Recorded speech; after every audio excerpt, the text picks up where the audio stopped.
Snow bit through the thin, threadbare wool of Clara Montgomery's shawl, carrying with it the cruel, biting promise of a Wyoming November.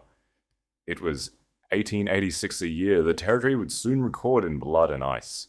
The wind howled down the rutted thoroughfare of Silver Creek, whipping sharp crystals of ice against Clara's numb face as she was shoved violently into the half-frozen mud of the street. Mud clung instantly to the hem of her faded skirt, heavy and freezing against her ankles, dragging her down like iron chains. Her knees bruised against the hardened ruts of wagon wheels, and she gasped as the freezing moisture seeped through her cotton stockings, biting into her skin.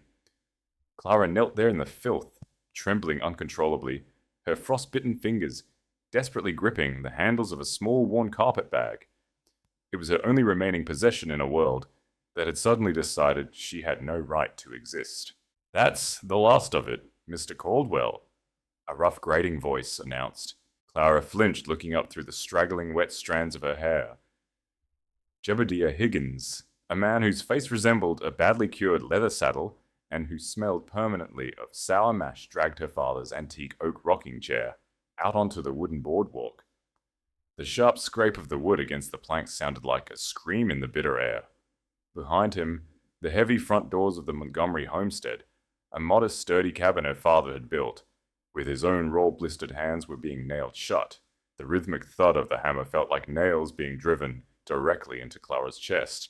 Her father, Arthur Montgomery, had been a good, honest carpenter, but lung fever was a relentless thief blind to goodness. To afford the doctor's visits and the laudanum that had mercifully clouded Arthur's agonizing final days, Clara had been cornered into taking a loan from Josiah Caldwell. Caldwell owned the town's mercantile, the bank, and effectively the souls of half the men in Silver Creek. He was a man who hid a heart of pure, unadulterated ice beneath velvet waistcoats and gold pocket watches. He dealt in fine print and desperation, spinning webs around those who had nowhere else to turn. When Arthur finally surrendered to the sickness 3 weeks ago, Clara found herself buried alive under a staggering debt of $600. It was an astronomical fortune she could never hope to earn, even if she scrubbed every floor in the territory until her fingers bled. Higgins grunted carelessly, dropping a wooden crate of Clara's mother's painted porcelain dishes onto the boardwalk. The sharp shattering crack of the fragile plates echoed loudly through the silent, watchful crowd of townsfolk who had gathered, pulling their heavy coats tight against the cold. Clara bit the inside of her cheek until she tasted copper. She would not weep. She refused to give Josiah Caldwell the satisfaction of seeing her break. Caldwell stepped out onto the porch of the bank, smoothly striking a match and lighting a long, dark cheroot. He was handsome in a sleek, predatory way, his dark hair slicked back, and his pale, calculating eyes taking in the scene with detached amusement. He surveyed the meager pile of confiscated belongings, then let his gaze slide down to Clara, shivering violently in the mud. "Well, Miss Montgomery," Caldwell said, exhaling a thick plume of blue smoke that was immediately torn away by the violent wind. "It appears the auction of your father's estate has fallen drastically short. Even with the property deed transferred entirely to my name, you are still deficient by $340. Clara forced her frozen legs to obey her, pushing herself up from the mud. She swayed her head, light from hunger and cold, but she lifted her chin. Her teeth chattered so hard her jaw ached. "You know perfectly well that Homestead is worth double what I owed you, Josiah. You rigged the auction. You didn't let anyone but your own men place a bid." A low, uneasy murmur rippled through the gathered crowd. Clara desperately scanned the faces of her neighbors. Mrs. Gable the baker, who used to give her sweet rolls. Mr. Henderson the blacksmith, who had repaired her father's tools. Folks she had known since she was a little girl in pigtails, running down this very street. But they all looked away suddenly, intensely interested in the muddy tips of their boots. Caldwell owned this town. To speak up for Clara was to invite his wrath upon their own livelihoods. Now Clara, making wild slanderous accusations, won't warm your bed tonight. Caldwell tutted, stepping down from the boardwalk and into the mud. He invaded her personal space, the cloying smell of expensive bay rum and stale tobacco rolling off him, suffocating her. "But I'm not an unreasonable man. You are turned away from this house with absolutely nothing left. No kin, no coin, no shelter. You won't survive 2 nights in this cold." He reached out slowly, stripping off a fine leather glove. He trailed a pale, warm finger down the freezing, bruised curve of her cheek. Clara jerked away with a sharp gasp as if a hot brand had touched her skin. "Don't touch me!" she hissed, her voice shaking with revulsion. Caldwell's patronizing smile vanished, leaving a tight, hard line of pure malice. "Have it your way, girl. But the debt remains. Since you lack the funds, you will pay it off with labor. I have an opening upstairs at the Golden Spur Saloon. You'll find the work accommodating for a pretty thing like you, and it comes with a warm room." The implication hung suspended in the frigid air, vile and unmistakable. The upstairs rooms of the Golden Spur were a notorious hell. Women who went up those narrow, creaking stairs rarely came down the same. Their spirits were methodically broken by the rough, desperate men of the frontier and Caldwell's cruel, relentless demands. They were treated as nothing more than property to be used and discarded when their beauty faded. Panic, sharp and entirely suffocating, finally broke through the hardened shell Clara had built around her grief. Her breath hitched. "I would rather freeze out here in the street," she declared, clutching her carpet bag tighter to her chest. It contained only a change of threadbare clothes and her mother's heavy leather Bible. "You likely will," Caldwell replied, his voice devoid of any human warmth. He snapped his fingers, gesturing to Higgins and his deputy, a weaselly, nervous-looking man named Rollins. "Confiscate that bag. Anything of value belongs to the bank to settle the debt. And since she refuses my generous offer of employment, escort her to the edge of town. Silver Creek has no room for vagabonds." Higgins lurched forward, his massive, filthy hands grabbing the handle of the carpet bag. Clara fought back with a primal surge of adrenaline. She planted her boots in the slippery mud and tugged with all her meager, starved strength. "No, let go! This is all I have left!" she cried out. "Let go, you little wildcat!" Higgins growled, his face twisting in annoyance. Without a second thought, he released one hand and backhanded her viciously across the face. The force of the blow was devastating. It sent Clara sprawling backward into the freezing, churned-up muck of the street. Mud splashed across her face, blinding her momentarily, and the icy water soaked instantly through her heavy wool dress, chilling her to the bone. The carpet bag tore open with a sickening rip, spilling her meager undergarments and the worn leather Bible directly into the filthy slush. Gasping for breath, her cheek burning with fiery pain, Clara pushed herself up onto her elbows. She looked at the circle of boots surrounding her. The townsfolk were already beginning to disperse, scurrying back to the warmth of their fires, turning their backs on her profound humiliation and certain doom. She was utterly, completely abandoned. The frontier had no mercy for the weak, and today she was the weakest thing in it. Caldwell stood over her, looking down with a sneer twisting his features. "A tragic end to the Montgomery name. Rollins, get her out of my sight. If she drags her feet, tie her to a horse and drag her." Rollins chuckled nervously, stepping forward and uncoiling a length of rough hemp rope from his belt.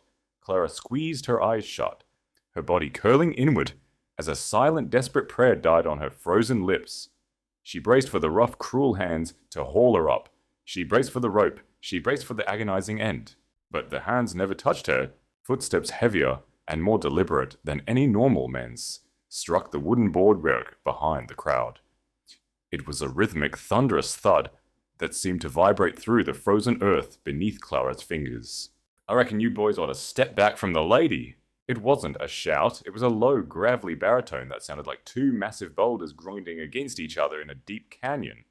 Yet the sheer, undeniable weight of authority in that voice instantly froze Rollins in his tracks and wiped the arrogant smirk right off Caldwell's face. Clara blinked open her eyes, weakly, raising a hand to wipe a streak of freezing mud from her eyelashes. The crowd which had been slinking away parted violently. Men practically shoved each other into the frozen horse troughs to clear a path. Stepping off the boardwalk and into the muddy street was a giant of a man. He stood well over 6.5 feet tall, his shoulders as broad as a barn door blocking out the grey afternoon light. He was clad in weather-beaten buckskins and a massive thick coat made of raw, untrimmed grizzly bear hide that made him look wild, ancient, and entirely untamed. A battered, wide-brimmed Stetson was pulled low over his eyes, casting a deep, impenetrable shadow over a strong, square jaw heavily dusted with dark, coarse winter stubble. A custom Winchester rifle was slung effortlessly over one massive shoulder, and a hunting knife the size of a short sword rested prominently against his thigh.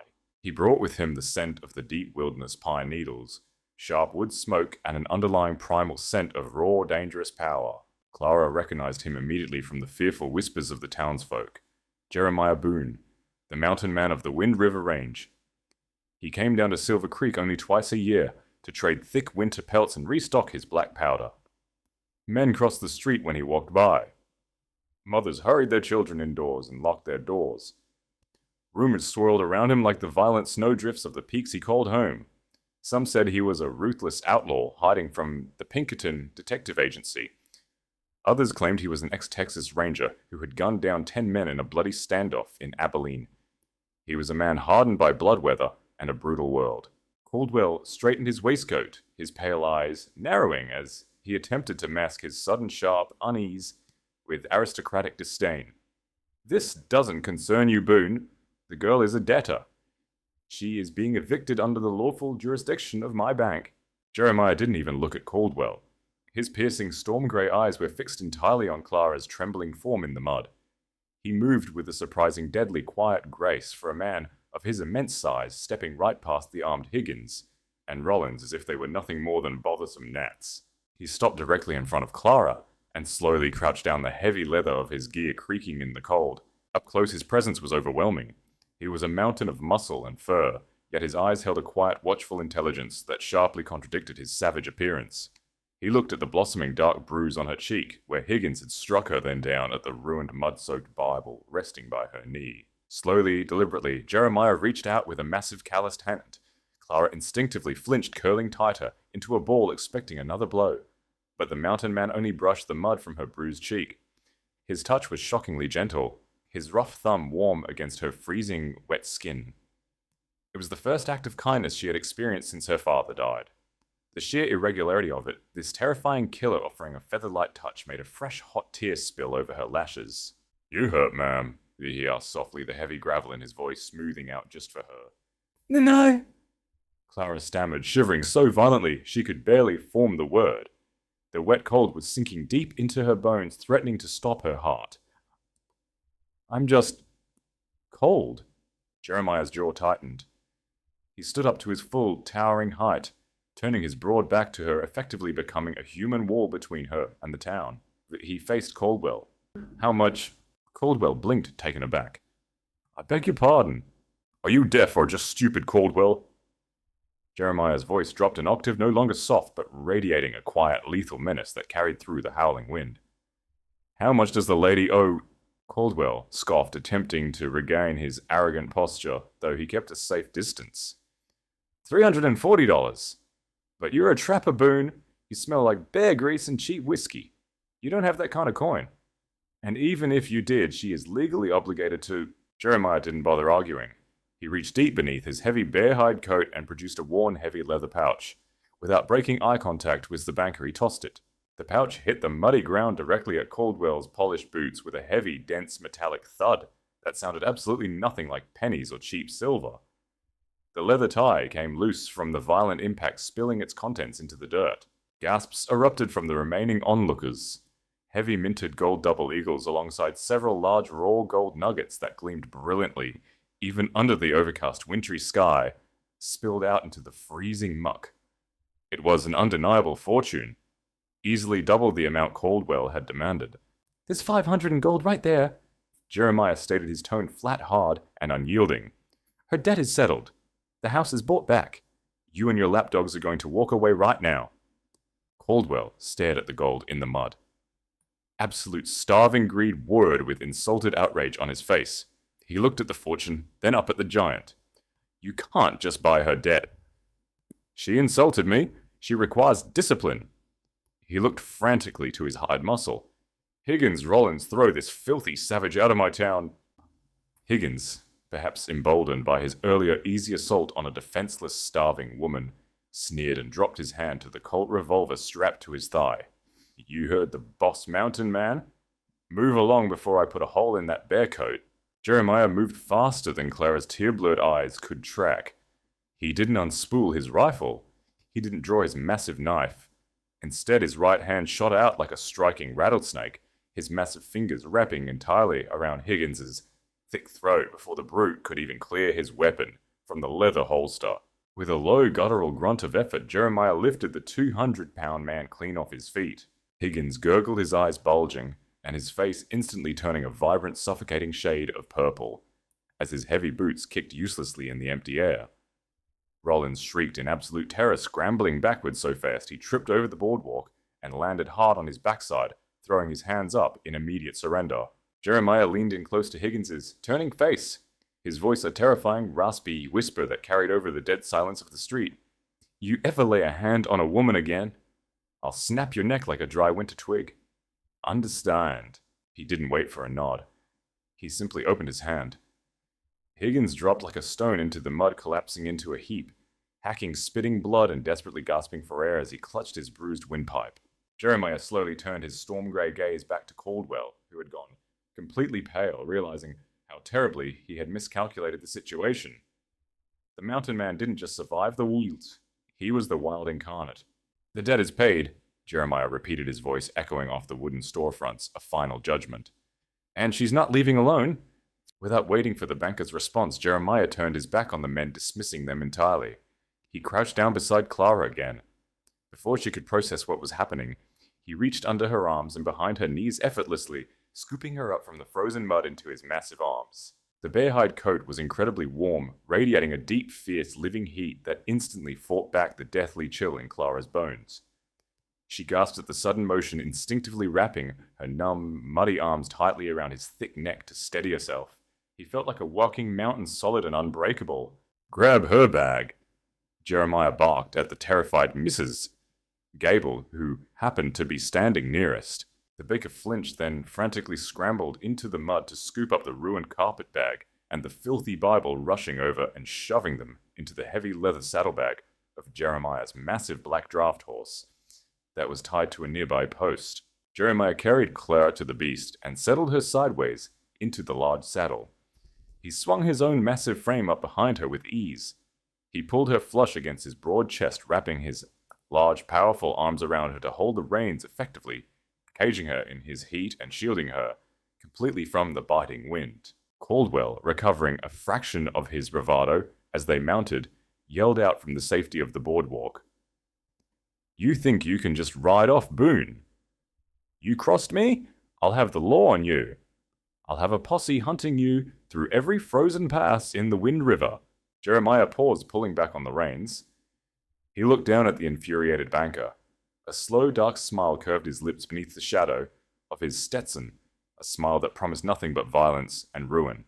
"I look forward to it, Caldwell," Jeremiah rumbled. "Tell them to dress warm." He spurred the giant black horse, and they took off at a heavy, ground-eating trot. They left the stunned, silent town of Silver Creek behind, riding straight out of the valley, heading directly into the teeth of the approaching blizzard and towards the unforgiving, deadly peaks of the mountains. They did not ride into a storm, they rode into a white, screaming wall of pure violence. Less than a mile outside the town limits of Silver Creek, the foothills of the Wind River Range rose up like the jagged teeth of a snare, and the Wyoming blizzard snapped its jaws shut around them. The temperature plummeted so rapidly that Clara could physically feel the air freezing inside her lungs with every jagged breath. The world disappeared, erased by blinding horizontal sheets of snow that felt like crushed glass tearing at any exposed skin. Jeremiah's massive black draft horse plowed forward, its massive chest parting the snowdrifts with the rhythmic mechanical endurance of a locomotive. Clara was seated sideways in front of Jeremiah, enveloped in the cavernous warmth of his grizzly bear coat. He had essentially swallowed her within his own immense footprint. His thick, muscular thighs clamped around her hips to keep her from slipping from the saddle, and his broad chest was a solid, immovable wall against her back. His massive arms bracketed her on either side, holding the leather reins tightly, forming a physical cage that absorbed the brutal impact of the freezing wind. She could feel the steady, powerful thumping of his heart against her spine, a slow and heavy rhythm that sharply contrasted with her own frantic, bird-like pulse. Yet, even with his fierce body heat radiating into her, the damage from the town had already been done. Her thin wool dress, soaked through with the freezing street mud, had hardened into a shell of ice around her legs. The moisture seeped deep into her skin, turning her flesh a painful mottled purple. Violent tremors racked her small frame, shaking her so hard that her teeth audibly clicked together. She clutched the lapels of his heavy coat with fingers that were rapidly losing at all sensation, turning from agonizingly cold to a terrifying heavy numbness. They rode in absolute silence. Speech was impossible over the deafening roar of the gale, and Jeremiah seemed to be a man who treated words as a precious commodity, not to be wasted on the wind. He merely leaned forward, tipping the wide brim of his battered Stetson down to shield his eyes, absorbing the brunt of the storm while his body acted as a living shield for hers. As the elevation climbed, the trail narrowed drastically. They were navigating a treacherous mountain pass that was little more than a jagged scar cut into the side of a sheer cliff. To their right, a solid wall of dark granite.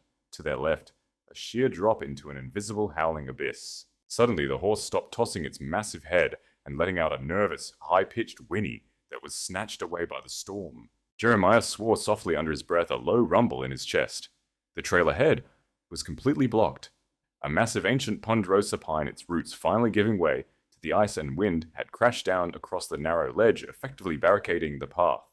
There was no room to turn a horse this large around, and climbing over it while mounted was a guaranteed death sentence. "Hold the horn!" Jeremiah commanded, his voice a harsh rasp against her ear. He didn't wait for her numb hands to comply. He guided her stiff fingers to the thick leather saddle horn, wrapping them tightly around it. Then he shifted his weight and swung his massive frame out of the saddle, dropping into snow that was easily up to his thighs. The moment his body left hers, the freezing wind rushed in to fill the void. Clara gasped a sharp, ragged sound as the biting cold immediately slashed through her frozen dress.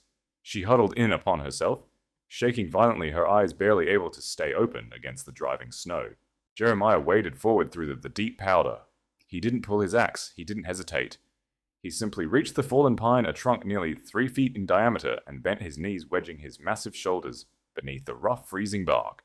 Clara watched through a haze of pain and cold, her frozen fingers clutching the saddle. The scent of the rough bear hide clinging to the saddle beneath her suddenly flooded her senses. It was harsh, wild, and entirely foreign. Yet for a fleeting, agonizing second, the coarse texture beneath her raw fingertips transported her back to her childhood bedroom.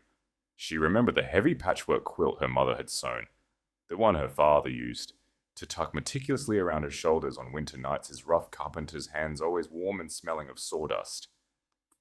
"Keep the cold out, little bird," he would say. The memory was a ghost, a phantom warmth that made the current biting reality so much more unbearable. Her father was in the frozen earth. Her mother was long gone, and she was on a deadly mountain ledge with a killer. A feral guttural roar ripped from Jeremiah's throat, snapping her back to the brutal present. The muscles in his back and shoulders bunched beneath his buckskins, bulging with terrifying, inhuman effort. The massive pine groaned in protest. Slowly, impossibly, the giant mountain man heaved the colossal weight of the tree upward and forward, shoving it, inch by agonizing inch, until it rolled over the precipice, crashing silently down into the white void below.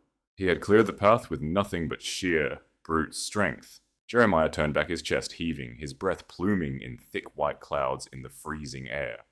He waded back to the horse, grabbed the bridle, and began to lead the beast forward on foot, acting as a pathfinder through the treacherous waist-deep drifts. He did not get back into the saddle.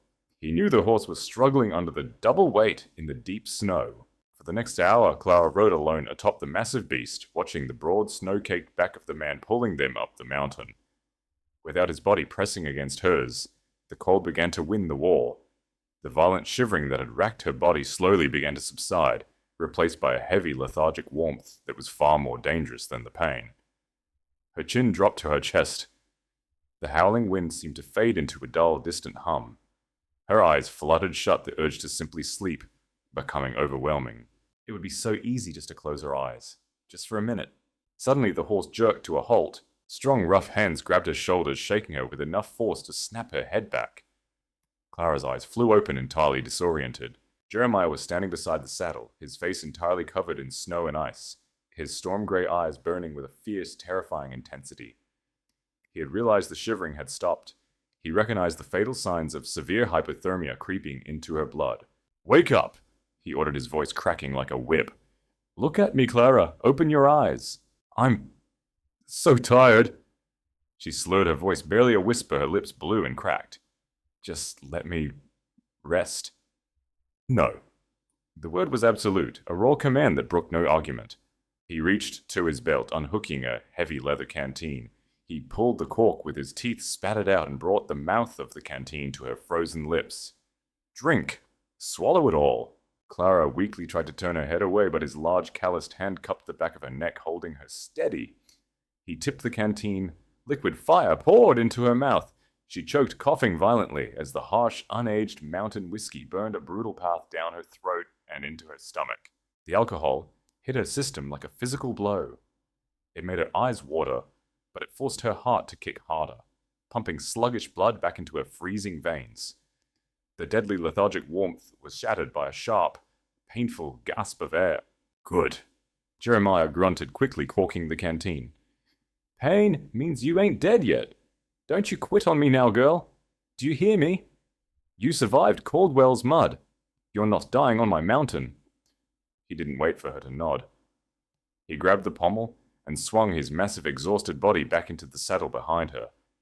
Once again he pulled her flush against his chest, wrapping the thick bear coat around them both, sealing her inside his heat. We're close, he muttered, his rough jaw pressing against the top of her icy head. Just hold on. They rode for what felt like an eternity through the blinding white void. The whiskey burned in her stomach, keeping her anchored to consciousness. But her body was failing. She could no longer feel her feet or her hands. The world was nothing but the rhythmic sway of the horse, the howling wind, and the solid living wall of the man behind her. Just as her vision began to narrow into a dark, suffocating tunnel, the sheer rock face of the mountain suddenly gave way. The furious wind broke, caught by the dense towering canopy of an ancient ponderosa pine grove. Hidden deep within the protective, silent embrace of the timber sat a sprawling, heavy-timbered cabin. It was a fortress built of massive logs, practically buried under the snow, with a thick stone chimney rising from the roof. Smoke blessedly thick and grey curled defensively from the stacks, swept away by the wind above the trees. Jeremiah brought the horse to a halt near the porch. He dismounted swiftly, his heavy boots crunching loudly in the deep, untrodden snow. He didn't bother tying the reins. He reached up, sliding his large hands under Clara's arms, and pulled her down from the saddle. The moment her boots touched the ground, her frozen legs completely gave out beneath her. They were useless dead weight. Before she could collapse into the snowbank, Jeremiah caught her. He swept her up into his arms, holding her tightly against his chest, and kicked his way through the drifts toward the heavy oak door. He didn't fumble with keys. He simply raised his heavy boot and kicked the heavy iron latch.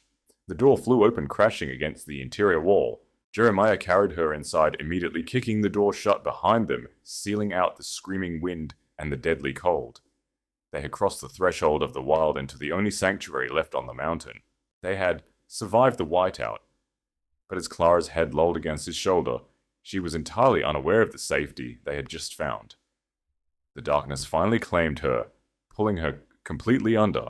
The transition from the screaming, frozen void of the blizzard to the heavy, insulated silence of the cabin was jarring enough to pull Clara from the dark abyss of unconsciousness. She did not wake gently.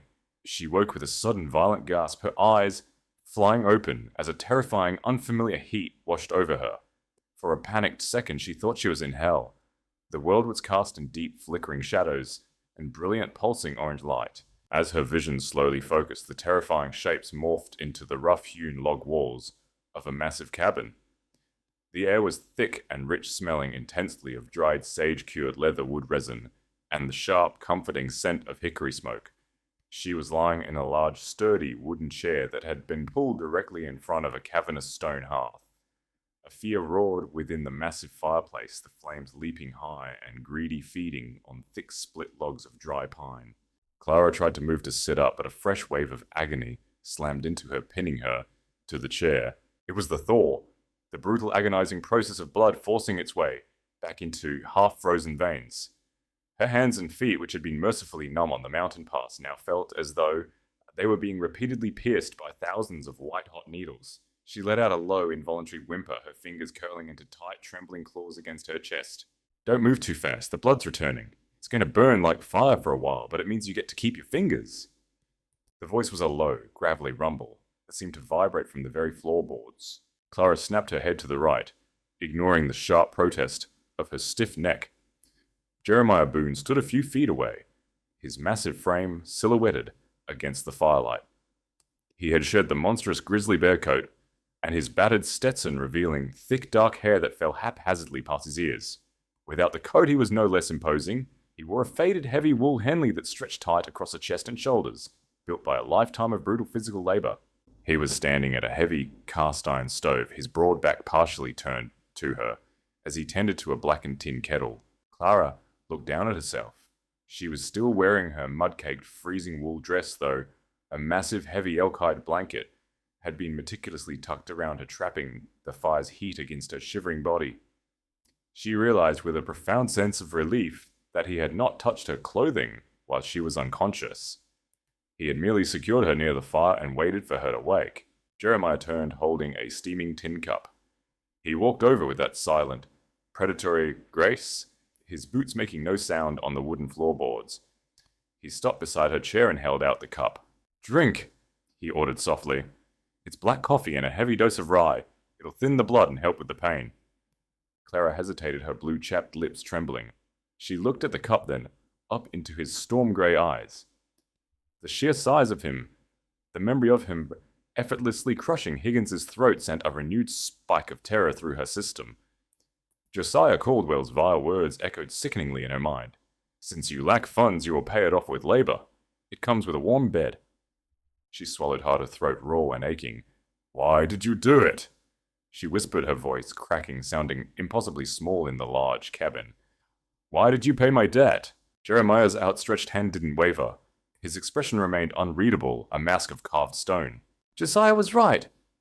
Clara continued, a hysterical edge creeping into her tone as she pulled the elk hide tighter to her chin. "I have absolutely nothing to repay you with. No money, no land, if you expect. If you think I will—" She couldn't finish the sentence. The implication hung heavily in the warm air, toxic and suffocating. Jeremiah slowly lowered the tin cup. The weary sorrow that had been hidden beneath his fierce exterior suddenly surfaced, softening the harsh lines of his face. He looked at her, not with the predatory, calculating hunger she was so used to seeing in the eyes of the men in Silver Creek, but with a profound, quiet respect. "I didn't buy you Clara Montgomery," he said, his voice a low, soothing rumble that physically chased the panic from the room. "I paid a ransom to a kidnapper. You are a free woman." He stepped back, giving her space, intuitively understanding her fear of his sheer size. "You can stay here until the spring thaw breaks the passes. When it does, I'll ride you up to Fort Washakie so you can catch a train back east, or you can head back down to Silver Creek if you choose. But nobody owns you under this roof. You are not property here." The absolute conviction in his voice, the complete lack of expectation or demand, struck Clara harder than Higgins' backhand. Relief potent and overwhelming rushed through her chest. It broke the hardened defensive dam she had built around her emotions over the past agonizing month. Tears hot and fast finally spilled over her raw cheeks, tracking through the dried mud. Jeremiah immediately looked away, offering her the dignity of privacy in her moment of breaking. He set the steaming tin cup down on a small wooden stool beside her chair. "Take off the wet wool, or you'll catch lung fever." He instructed, his back entirely turned to her now as he walked over to a large iron-bound trunk at the foot of a heavy timber bed in the corner of the room. He pulled out a thick folded garment and tossed it onto the edge of the hearth. "That's a dry flannel shirt. You'll swallow your whole, but it's clean and it's warm. I've got to check the horses in the lean-to. Lock the door behind me." He didn't wait for her to answer. He grabbed his heavy bear coat, shoved his arms into the sleeves, and stepped out into the howling blizzard, pulling the heavy oak door shut with a solid, definitive thud. Clara sat in the silence for a long moment, the only sound the violent crackling of the fire and the muffled screaming of the wind outside. She was safe. For the first time since her father had coughed up blood onto his pillow, she was truly safe. Pushing through the agonizing pins and needles in her hands, she forced herself to stand. She quickly stripped off the freezing, mud-caked ruins of her wool dress and corset, shivering as the cold air hit her damp skin. She snatched the heavy flannel shirt from the hearth and pulled it over her head. Jeremiah had been right. It was massive. The hem fell well past her knees, and the sleeves hung inches past her fingertips, but the fabric was incredibly soft-smelling, faintly of cedar and the clean, sharp scent of winter wind. She wrapped the elk-hide firmly around her shoulders, picked up the hot tin cup, and sat back down in the chair, pulling her knees to her chest. The coffee was bitter and scalding, and the rye whiskey burned a fiery path down to her stomach. But it worked. The violent shivering slowly subsided into manageable tremors. 10 minutes later, a heavy knock echoed on the door. "It's Boon!" Clara hurried over her bare feet, silent on the floorboards, and through the heavy iron deadbolt. Jeremiah stepped inside, bringing a flurry of snow and the bitter cold with him. He quickly secured the door, brushing the snow from his shoulders. He glanced at her, taking in the oversized flannel shirt and the returning color to her cheeks, and gave a single satisfied nod. He moved to the heavy wooden table in the center of the room. From his leather saddlebags, he pulled out her ruined carpet bag and her mother's leather-bound Bible, placing them gently on the rough-hewn surface. "Your father was Arthur Montgomery," Jeremiah stated, taking a seat on a wooden stool across the hearth and pulling a clean oil rag from his pocket to wipe down the barrel of his Winchester rifle. It wasn't a question. Clara paused, wrapping her warming hands tightly around the tin cup. "Did you know him? We did some business a few years back." Jeremiah admitted, his eyes focused entirely on the mechanics of the weapon. "He built a customized gun cabinet for me. He was a master with a chisel. An honorable man, too. Too honorable for a snake pit like Silver Creek." Clara's gaze drifted to the table. The freezing mud on the Bible had begun to thaw in the heat of the cabin, soaking completely through the worn leather binding. The sight of it, the last tangible piece of her mother lying ruined and filthy on a stranger's table, sent a fresh ache through her heart. She set the tin cup down and walked slowly to the table. "It's ruined," she whispered, reaching out with a trembling finger to touch the flaking, waterlogged cover. As her finger brushed the spine, the damage from the freezing and thawing process became apparent. The heavy, thick leather of the spine, already weakened by years of use, split open entirely under the pressure of the moisture. Clara gasped, snatching her hand back. But as the spine separated, the something inside caught the firelight. It wasn't the thin, delicate parchment of scripture. Tucked deep inside the hollow space of the spine, meticulously hidden beneath the heavy leather binding, was a small, tightly rolled cylinder of paper wrapped securely in waterproof oilcloth. Frowning in profound confusion, Clara carefully reached into the ruined spine and pulled the small bundle free. The oilcloth had protected whatever was inside from the mud and the snow. With shaking fingers, she unwrapped it. It was a small, tightly rolled ledger. She unrolled the thick paper, her eyes scanning the meticulous looping script. It was undeniably her father's handwriting, but it wasn't a list of carpentry supplies or lumber costs. It was a list of dates, staggering amounts of money and names. August 14th. Union Pacific payroll stage intercepted at Blackwater Pass. $4,000 missing. No survivors. August 16th. Caldwell deposits $4,000 into private bank vault. Source logged as Eastern Investment. September 2nd. Henderson Ranch burned. Arson suspected. Henderson severely beaten. September 5th. Foreclosed by Caldwell Bank. Deed transferred to J. Caldwell. October 10th. Federal Mail train robbed. $2,500 in gold bonds stolen. October 12th. Caldwell wires are $2,500 in bonds to Cheyenne Holding Company. What is this? Clara breathed, the blood draining completely from her face. Her hands began to shake with a violent new kind of terror. My father. She whispered, her eyes locked on the damning evidence. She looked back at the entry about Henderson. She remembered Mr. Henderson looking away from her in the mud today. He hadn't just been cowardly, he had been broken by Caldwell's men. He wasn't just a carpenter, he was tracking Josiah's crimes. The rhythmic metallic clicking of the Winchester being cleaned suddenly stopped. Jeremiah stood up, his towering frame casting a massive dominant shadow across the room that swallowed the firelight. He set the rifle down on the chair and walked over to the table. His demeanor had completely shifted. The quiet, weary mountain man was gone. In his place stood a man radiating sharp, dangerous, calculating authority. He stopped beside her, his storm grey eyes scanning the ledger over her shoulder. His jaw clenched so tight the muscles leaped beneath his stubble. A low, sharp whistle escaped his teeth. Well, I'll be damned. Jeremiah murmured, the gravel in his voice dropping to a deadly whisper. The brave old bastard actually found the proof! Clara looked up at him, bewildered and terrified by the sudden intensity in the room. Proof? Proof for who, Jeremiah? If Josiah finds out my father had this, if he knows I have it. Jeremiah didn't look away from the ledger. His eyes traced Arthur Montgomery's final desperate act of defiance. He won't just want the debt paid anymore, Clara, Jeremiah said softly, looking down to meet her terrified gaze. If Caldwell realizes your father hid his embezzlement records, he won't stop until this entire mountain is burned to ash. Clara stared at the mountain man, the small, tightly rolled ledger feeling as heavy as a gravestone in her trembling hands. The wind outside seemed to scream louder, battering against the heavy timber walls of the cabin, as if Caldwell himself were trying to claw his way inside. Proof? For who? Clara repeated, her voice barely a whisper against the crackle of the hearth. Jeremiah, you're a trapper. The local sheriff is in Caldwell's pocket. The territorial judge dines at his house. There is no law in Silver Creek that will look at this book and not burn it, and us along with it. Jeremiah didn't answer immediately. He reached a massive calloused hand up to the collar of his faded wool Henley.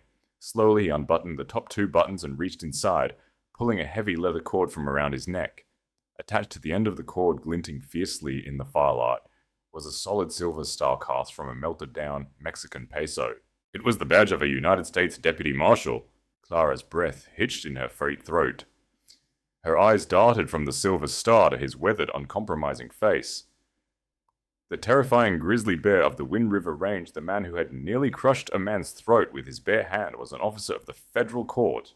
My real name is Jeremiah Boon, Deputy U.S. Marshal, operating under the direct jurisdiction of Judge Isaac Parker's court in Fort Smith. He stated, his voice stripped of the rough mountain man drawl replaced by a hard-educated cadence of authority. Caldwell isn't just a corrupt banker, Clara. He's the architect of a massive, organized syndicate. He's been orchestrating the robbery of federal payroll, stages land grabbing through coordinated arson, and laundering the stolen money through his bank to buy up the terror piece by piece. The federal government sent 2 marshals in last year to investigate the stage robberies. Both men disappeared without a trace. We assume they're buried somewhere in the valley. He let the heavy silver badge fall back against his chest, tucking it beneath his shirt. I was sent in deep undercover to find out why they vanished and to build a case. I've been playing the part of a wild, unhinged mountain trapper for 14 grueling months, living in the ice, waiting for Caldwell to make a mistake. Clara processed the revelation, her mind spinning. She looked down at the ledger, then back at Jeremiah. My father. He knew who you were. He was helping you. Jeremiah nodded slowly, his expression softening with a deep, respectful sorrow. He walked over to the chair where he had rested his Winchester. He picked up the weapon, running his thumb over a seamlessly integrated seam in the heavy walnut stock. Arthur caught wind of my true identity about 6 months ago. Jeremiah explained softly, his eyes focused on the wood. I hired him to build a hidden compartment in the stock of this rifle. He noticed the federal issue serial numbers filed off the barrel. He was a smart man. Instead of turning me in to Caldwell for a bounty, he confronted me. He told me he had access to the bank's private ledgers when he was doing late-night carpentry work in Caldwell's office. A solitary tear tracked down Clara's cheek. The pieces of the past few months suddenly fell into horrifying, devastating clarity. That's why Josiah worked him so hard, she whispered, her voice breaking. That's why the interest rates on the loan doubled overnight. Josiah suspected he knew something. He deliberately bankrupted my father. He worked him into an early grave to silence him, without drawing federal suspicion to a murder. And Arthur knew the risks, Jeremiah said, stepping closer. He didn't offer empty platitudes. He offered the harsh, honorable truth. He promised me he could get the exact dates of the embezzlements to match the federal stagecoach robberies. He knew if he could get me that ledger, we could hang Caldwell and free the town. But then the lung fever took him before he could deliver it. I thought the evidence was lost forever. Clara clutched the ledger to her chest, right over her heart. The crushing, suffocating grief that had weighed her down for 3 weeks shifted. It didn't lessen, but it transformed. Her father hadn't died a broken, defeated debtor. He had died a brave man fighting a monster. We have the proof now, Clara said, a new fierce heat rising in her blood, burning away the last of the freezing terror. She looked up at the towering Lawman, her chin tilted in defiance. We can hang him. We will. Jeremiah agreed, his jaw setting like granite. But Caldwell isn't going to wait for a judge. The moment I threw that pouch of gold down in the mud, I signed a warrant for both of us. Clara frowned, confused. Because you embarrassed him. Because that gold was marked, Jeremiah grimly replied. It's freshly minted federal bait from a robbed payroll. I used it to see if Caldwell would recognize it. He's blinded by rage and greed right now, but the second he takes those coins into his vault and examines the min marks, he'll know exactly who I am. He'll know the trap is closing. He looked from me toward the frosted, rattling window panes. The blizzard is our only shield right now. No man can survive a ride up this mountain in this weather. But the moment the wind dies down, Caldwell will send every hired gun he has to burn this cabin to the ground and bury us in the ashes. For the next 2 days, the storm screamed around the heavy timbered cabin, a relentless whiteout that buried the world in freezing silence. They were completely isolated, cut off from the rest of humanity, locked inside a fortress of wood and fire. Within the tight confines of the cabin, an unexpected profound camaraderie blossomed between the broken survivor and the silent protector. Jeremiah did not speak much, but his actions spoke with deafening clarity. He gave her his heavy timber bed piled high with clean warm pelts, while he slept on the hard floorboards directly in front of the heavy oak door, his Winchester resting across his chest. He was a living barricade between her and the brutal world. He cooked their meager rations of dried elk meat, and beans over the cast iron stove, always serving her first, ensuring she ate enough to regain her strength. Clara watched him in the quiet hours. When he stripped off his shirt to wash at the small basin, she saw the roadmap of violence etched into his skin. Bullet scars puckered his shoulder.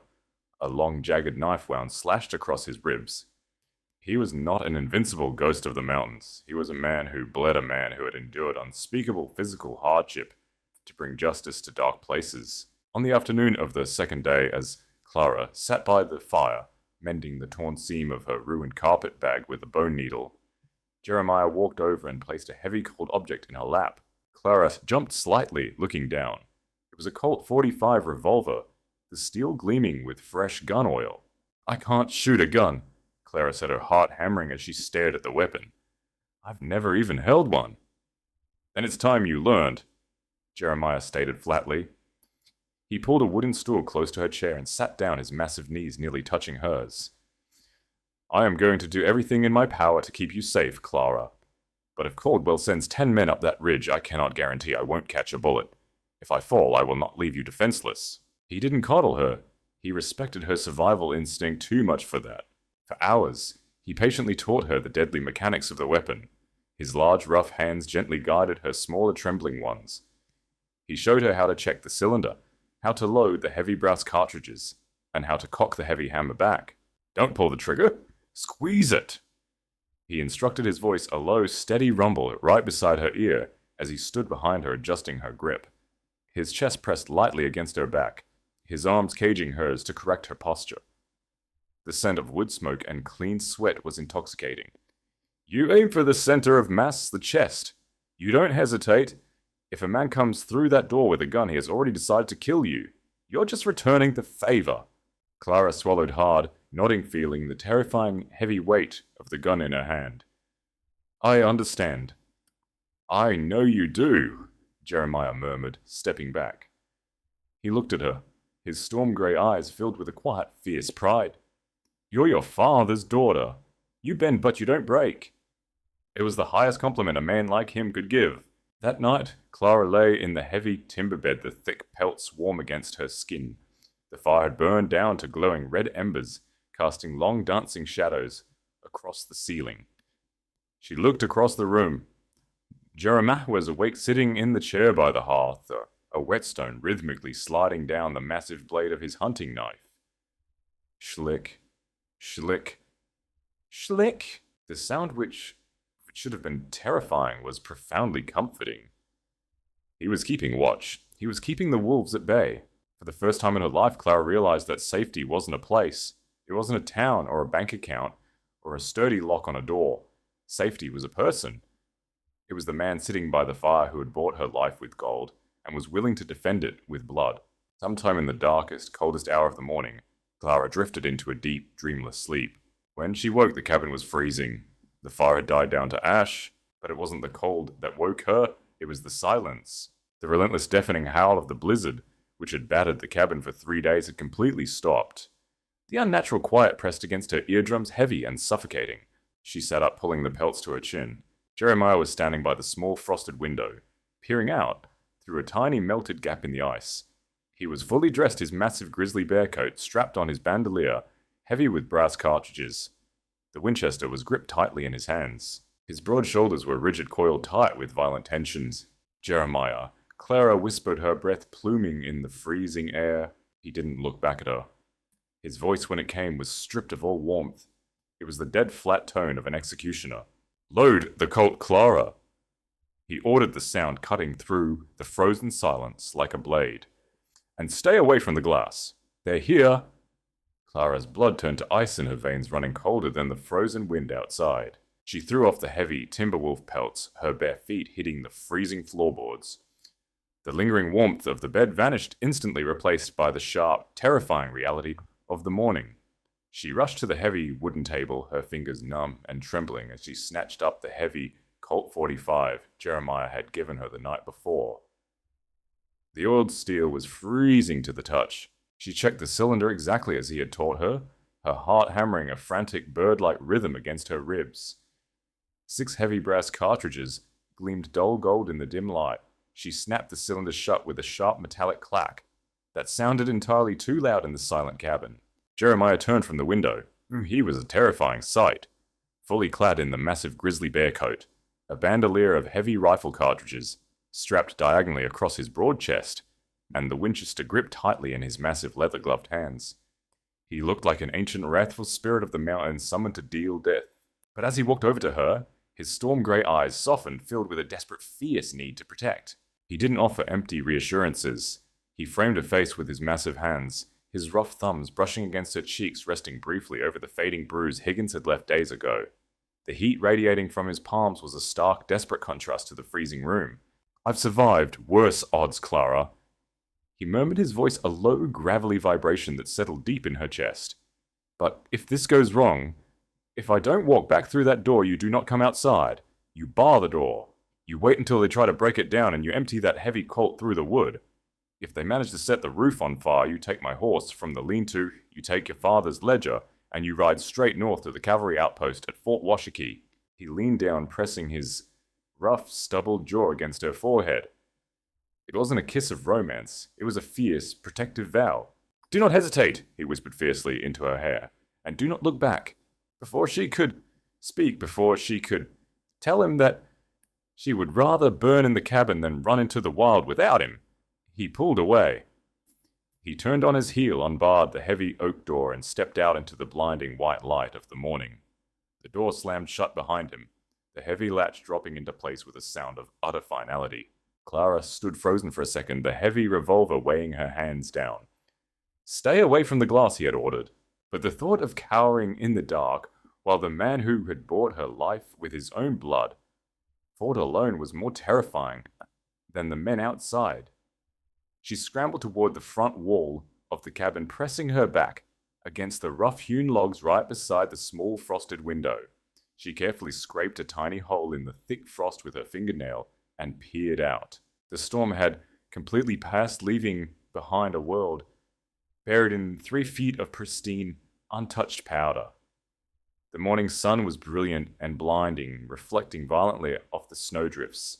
Below the cabin, struggling up the steep, snow-choked incline, were 6 men on horseback. Their horses were floundering, sinking up to their chests in the deep drifts, completely exhausting the animals. See, leading the pack was Jebediah Higgins, a heavy buffalo coat wrapped around him, his neck still mottled with deep, dark purple bruises, in the exact shape of Jeremiah's massive fingers. They were heavily armed, carrying repeating rifles and double-barreled shotguns, their faces wrapped in woolen scarves to bite back the cold. Jeremiah did not cower behind the thick logs of the cabin walls. He stepped out onto the open, snow-swept porch, a towering, terrifying titan against the blinding white landscape. He stood with his feet planted wide, the Winchester resting casually against his hip. "That's far enough, Higgins!"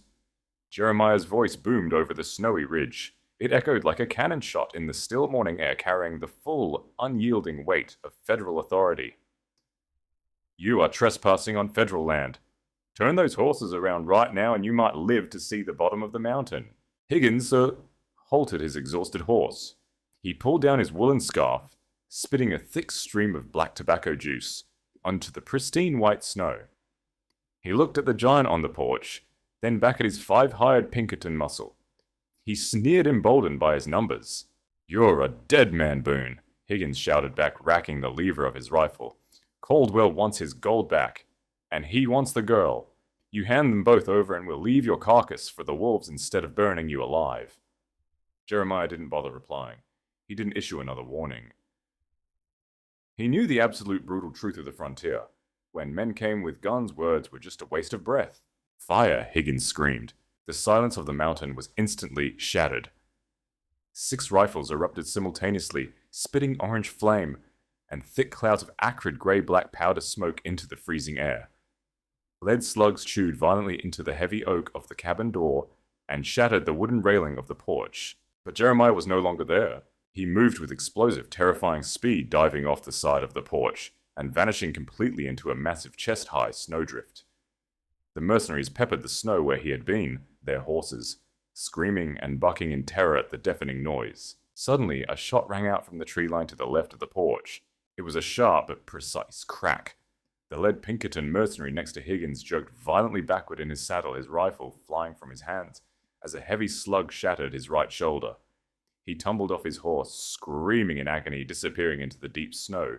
Jeremiah had used a snow trench he had dug the day before, moving invisibly beneath the surface of the drifts. Gunsmoke choked the crisp morning air, smelling sharply of sulfur and burnt iron. The remaining men panicked, firing blindly into the trees and the snowbanks. Jeremiah used the treacherous terrain flawlessly. He was a ghost in the whiteout. He would pop up from behind a snow-draped boulder, the Winchester barking twice in rapid succession, and another man would scream and fall from his saddle. The thick powder bogged down the mercenaries, making them slow, static targets, while Jeremiah navigated the hidden rocks and trenches with lethal familiarity. Clara watched her heart in her throat, her hands gripping the Colt so tightly her knuckles were stark white. 2 men were down, then 3.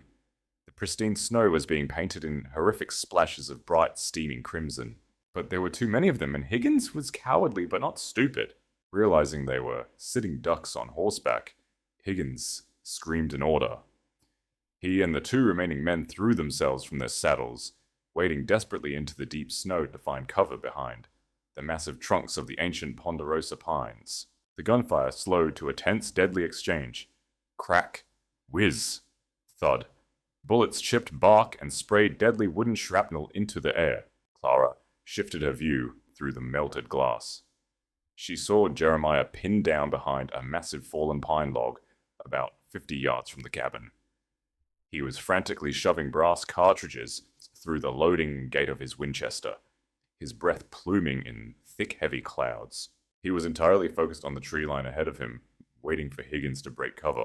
He didn't see the 4th man. One of the Pinkertons had crawled over through a deep, natural ravine in the snow, flanking Jeremiah's position entirely. The man rose silently from the drift behind Jeremiah, not 20 feet away from the lawman's exposed back. He raised a heavy, double-barreled 10-gauge shotgun, pulling back the twin hammers with a sickening click that Clara somehow felt more than heard. Panic absolute and blinding seized Clara's chest. If that man fired, Jeremiah would be cut in half. The mountain man, the protector who had given her his bed, his fire, and his name, was going to die in the snow. If a man comes through that door with a gun, he has already decided to kill you. You are just returning the favor. Clara didn't scream. A scream would be too late. She stepped back from the window. With a surge of adrenaline that banished the cold entirely, she grabbed the heavy iron latch of the window and threw it open. The freezing wind rushed in, biting at her face, but she didn't care. She rested the heavy barrel of the Colt 45 on the wooden sill. She gripped the handle with both hands, steadying her shaking arms. She aligned the iron sights directly with the center of the Pinkerton's chest, just as the man leveled the shotgun at Jeremiah's back. "Don't pull the trigger! Squeeze it!" Clara held her breath, closing her eyes for a fraction of a second to utter a silent plea and squeeze the trigger.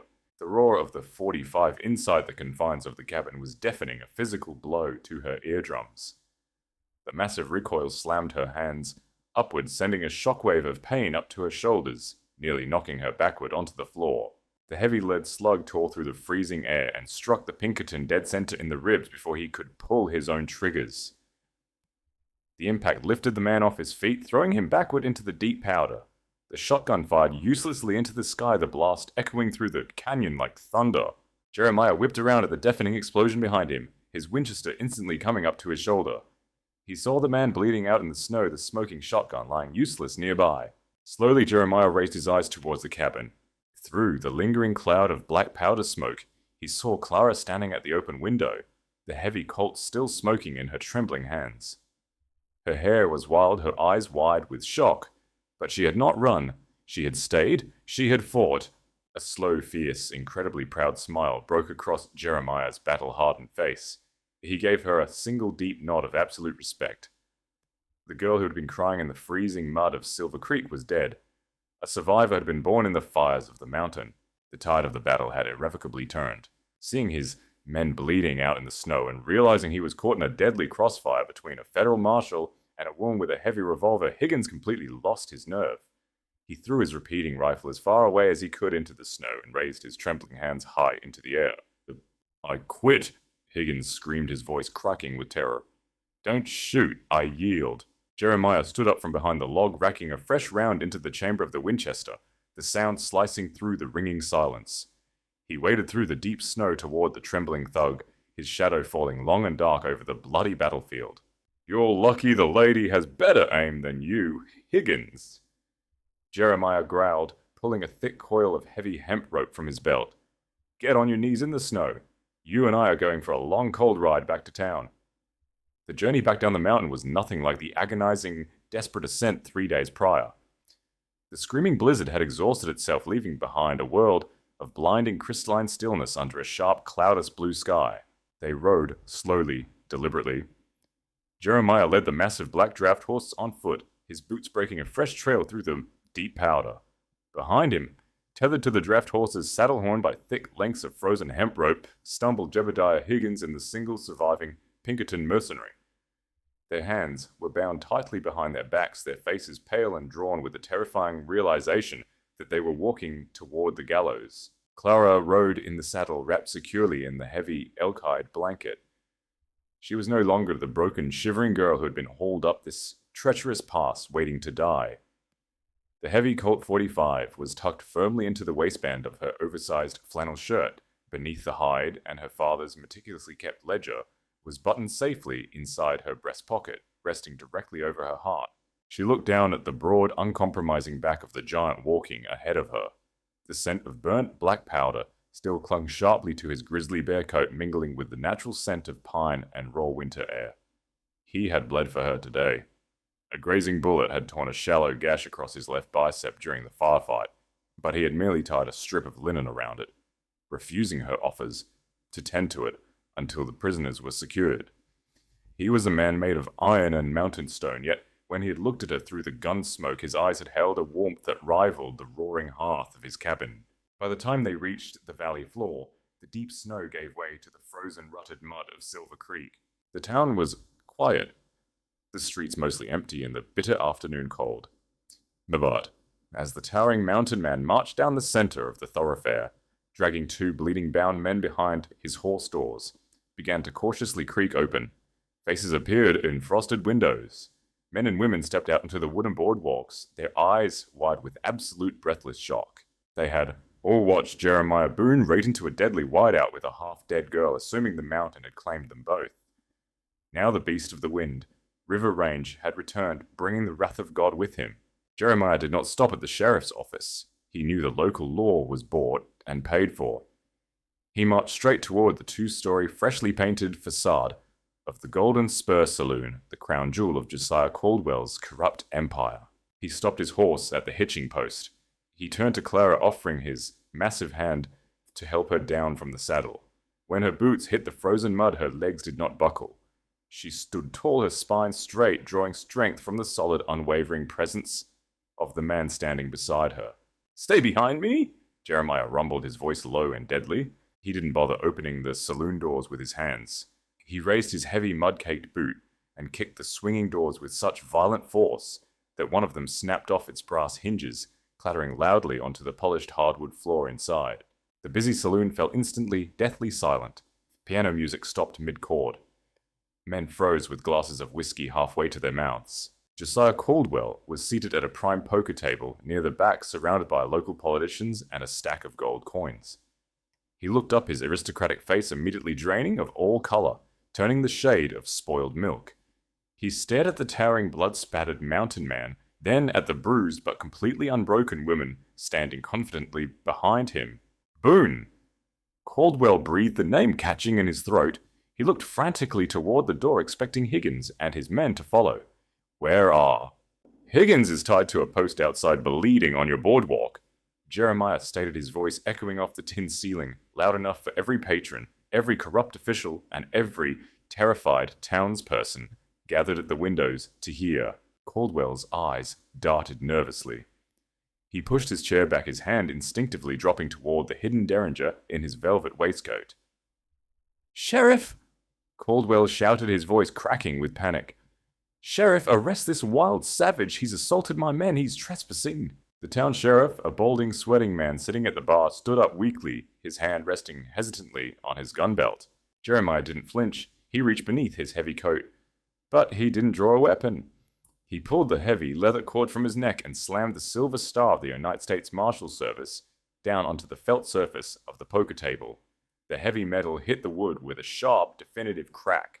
Josiah Caldwell. Jeremiah's voice boomed, stripped of the mountain drawl, carrying the lethal, educated weight of the federal court. You are under arrest for grand larceny, extortion, conspiracy to commit murder, and the organized robbery of the United States Mail. The entire saloon gasped. The sheriff immediately took his hand off his weapon and took a very large step backward, suddenly finding the floorboards fascinating. Caldwell stared at the badge, his lips trembling. You have no jurisdiction here. You have no proof. You're a filthy trapper playing dress-up. No federal judge will take your word over mine. Clara stepped out from behind Jeremiah's broad shoulders. The room murmured as they recognized the destitute girl they had abandoned to the freezing mud just days ago. She reached into her flannel shirt and pulled out the small oilcloth-wrapped ledger. She tossed it onto the table right beside the silver badge. They won't have to take his word, Josiah, Clara said, her voice ringing clear and steady in the silent room. They'll take my father's. Caldwell looked at the ledger, his pale eyes widening in absolute defeated horror. He recognized Arthur Montgomery's precise handwriting on the exposed edge. The air completely left his lungs. The empire he had built on blood and fine print shattered in an instant. He made a desperate, panicked grab for the small derringer in his vest. He never even cleared the fabric. Jeremiah lunged across the poker table, his massive hand clamping over Caldwell's wrist like an iron vice. He twisted, dragging the banker across the scattering gold coins, and slammed him face first into the polished wood. With his free hand, Jeremiah drew a pair of heavy, rusted iron handcuffs from his belt and locked them brutally tight around Caldwell's wrists. You're going to Fort Smith Caldwell, Jeremiah growled into the banker's ear. And Judge Parker loves the sound of a hanging trapdoor.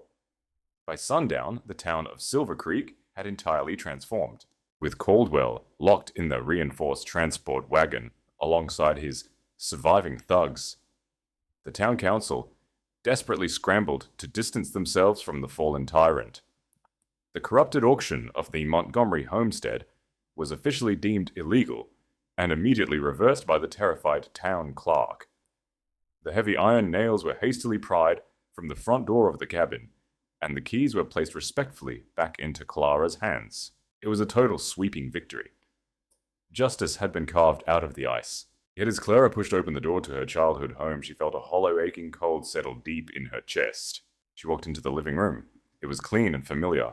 She reached out her fingers, brushing the smooth wood of the antique oak rocking chair. The touch of the wood anchored her to a memory, but it wasn't a warm one. She remembered the sound of this chair scraping across the boardwalk. She remembered kneeling in the freezing mud, looking at the faces of the people she had known her entire life. Mrs. Gable, Mr. Henderson people, who were now outside smiling at her, offering fake apologies and freshly baked bread to appease their own guilty consciences. They had turned their backs on her. They had left her to die. The hearth in front of her was dark, filled with cold grey ash. It offered no heat. It offered no safety. A heavy, measured footsteps sounded on the porch. Clara turned. Jeremiah stood in the doorway, his massive frame filling the frame. He had restocked his black powder and loaded Caldwell's transport wagon. The grizzly bear coat was strapped tightly across his chest and the Winchester was slung over his shoulder. He was prepared for the long, brutal ride to the federal courthouse in Arkansas. He looked around the quiet, empty cabin then at Clara. He reached up, tipping the brim of his battered Stetson. His storm grey eyes were guarded, holding back a fierce, unspoken pain. "The wagon is loaded. The posse is ready to ride." Jeremiah said, his voice a low, heavy rumble. "Your deed is clear, Clara. The bank owes you restitution for what Caldwell stole. You'll have more than enough money to fix this place up, or buy a ticket anywhere back east you want to go. You're safe now. No one in this territory will ever lay a hand on you again." He hesitated, his jaw clenching. It was the hardest thing the mountain man had ever had to do, walking away from the fire he had sworn to protect. "You take care of yourself, Miss Montgomery." He turned his heavy boots echoing on the wooden porch, preparing to walk back into the brutal, lonely world he belonged to. "Jeremiah!" The single word stopped him dead in his tracks. Clara walked out onto the porch. The wind was picking up again, biting at the hem of her skirt, but she didn't feel the cold. She walked up to the towering Lawman and reached out her small hands, firmly grabbing the rough, heavy sleeve of his bear coat. He looked down at her, entirely bewildered by the fierce, unyielding light in her eyes. "You said I was a free woman." Clara stated, her voice steady, refusing to let go of his arm. "You said nobody owns me, and I get to choose where I go." "I did," Jeremiah replied, his chest rising with a sudden ragged breath. "And you have your home back." "This is just wood and nails," Clara said, looking back at the dark cabin, then up into his weathered, scarred face. "The people in this town left me to freeze. They watch me bleed. I don't belong here anymore." She stepped closer, invading his space, feeling the immense living heat radiating from his large body. "Safety isn't a place, Jeremiah. It's a fire. It's the man who stood in front of it." Jeremiah stared down at her, the rigid professional mask of the U.S. Marshal, shattering completely. The weary sorrow in his eyes was instantly burned away by a sudden blinding rush of hope. "Clara, the mountains are harsh. The winters are long. It's a brutal life." "I know." She smiled, a brilliant, fearless expression that rivaled the morning sun on the snowdrifts. "But I survived the mud, and I survived the blizzard. I choose the mountains. I choose you. I'm not staying here alone." A low, guttural sound escaped Jeremiah's throat, a sound of absolute surrender. He dropped his rifle strap from his shoulder and reached for her, his massive arms wrapped completely around her small frame, lifting her clean off her feet and pulling her flush against his broad, solid chest. Clara buried her face into the rough, familiar scent of pine and smoke in the collar of his coat, wrapping her arms tightly around his neck. As Jeremiah brought his lips down to meet hers, in a fierce, desperate, and fiercely protective kiss, the town of Silver Creek, the cold memories and the bitter past simply faded away into the whiteout. They had found the rarest thing on the harsh frontier, a mercy that endures and a shelter that would never be broken.